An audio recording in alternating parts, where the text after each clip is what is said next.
Since the establishment of diplomatic relations between Nigeria and South Africa, we see a bright future for our relationship. Our strong bonds of friendship provide a firm foundation for our two countries for more meaningful economic cooperation.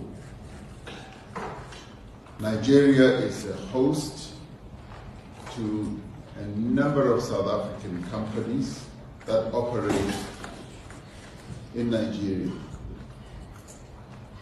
South Africa has always been open for Nigerian businesses, and this has been reflected in a number of investment and operations established in this country as well. But there is much more that we need to do in this regard. We need to remove the remaining constraints to greater investment, just as we need to address some of the challenges that companies experience.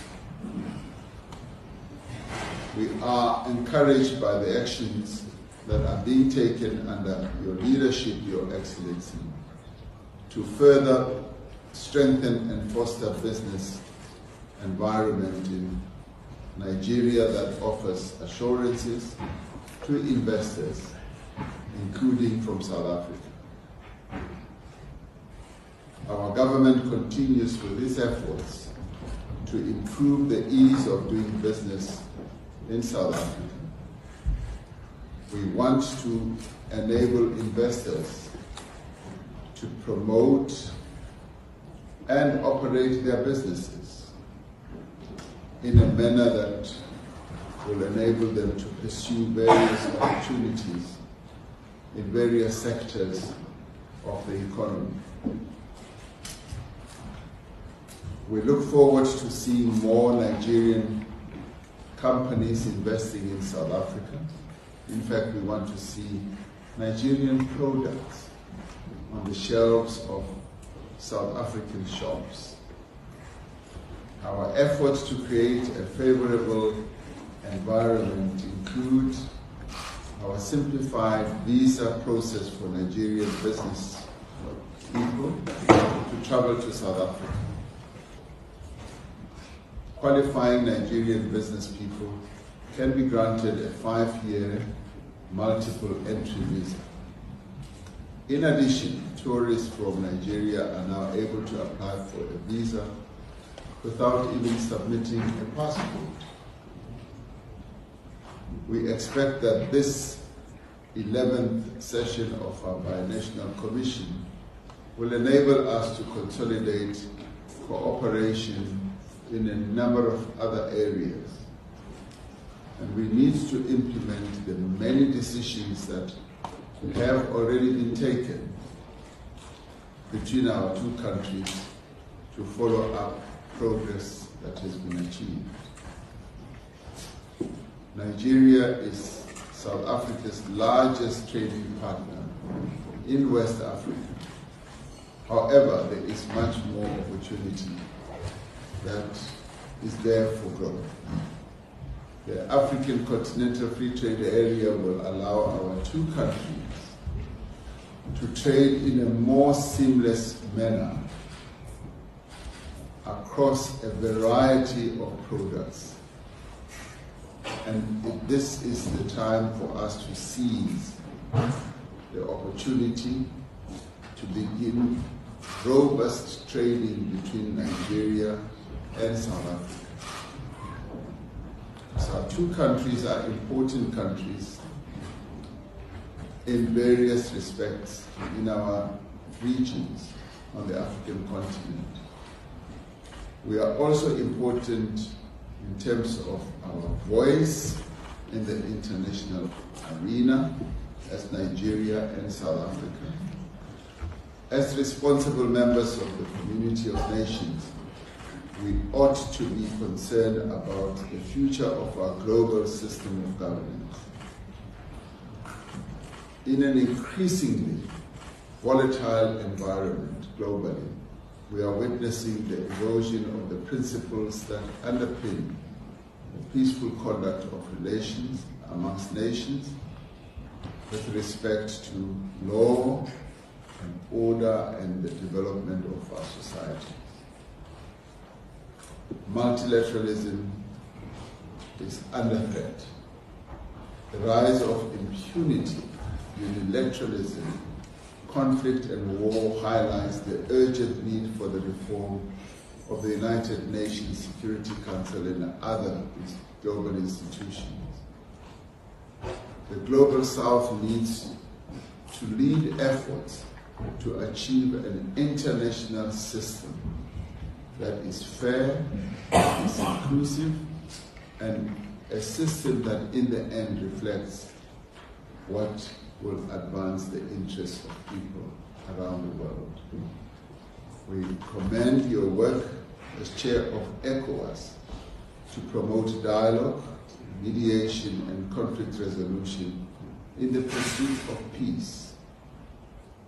We applaud Nigeria's unwavering support to regional and continental unity.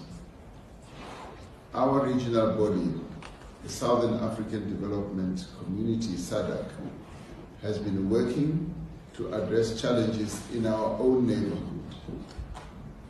We are seized with situations in the eastern DRC and the post-elections developments in Mozambique.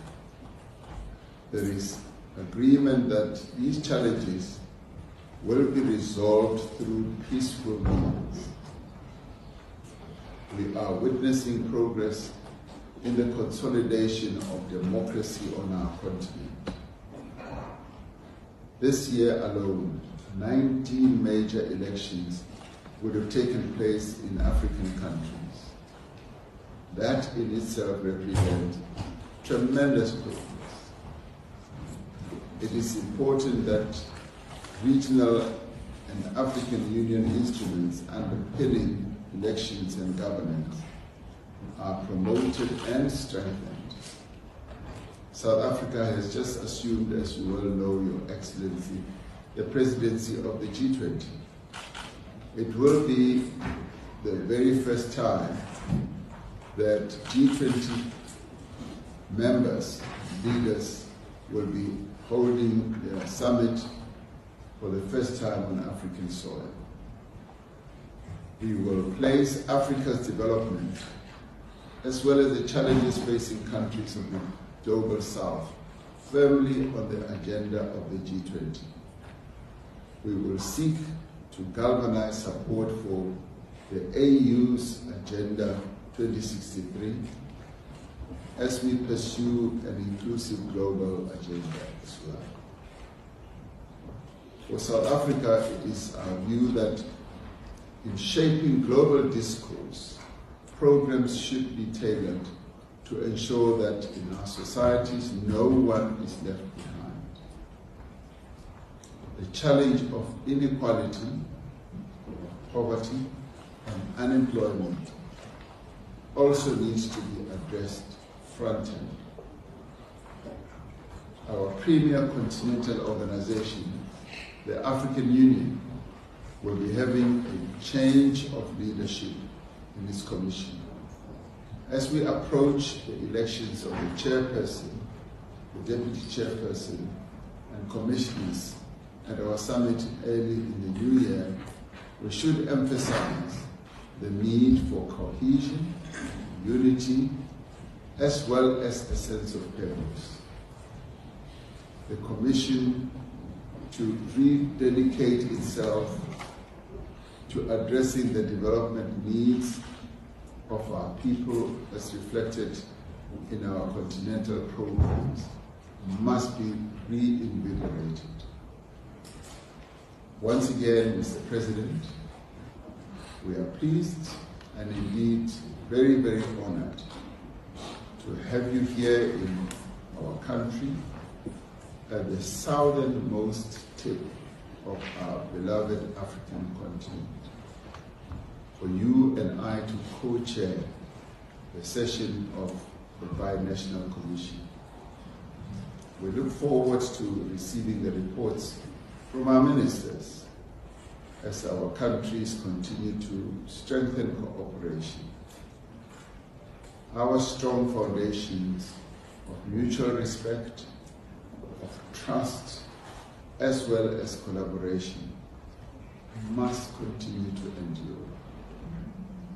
Together, we must work to position our continent as the continent of the future and to realize the vision that was crafted by our forebears, that of a free, independent, stable, and peaceful Africa. This is what we need to continue committing ourselves to, so that we achieve the dream that the founding fathers of the African Union had in mind when they formed the OAU, which is now the African Union. Your Excellency, I thank you for being here. For us as South Africa, it is a real joy to have you and your delegation from Nigeria here in Cape Town today.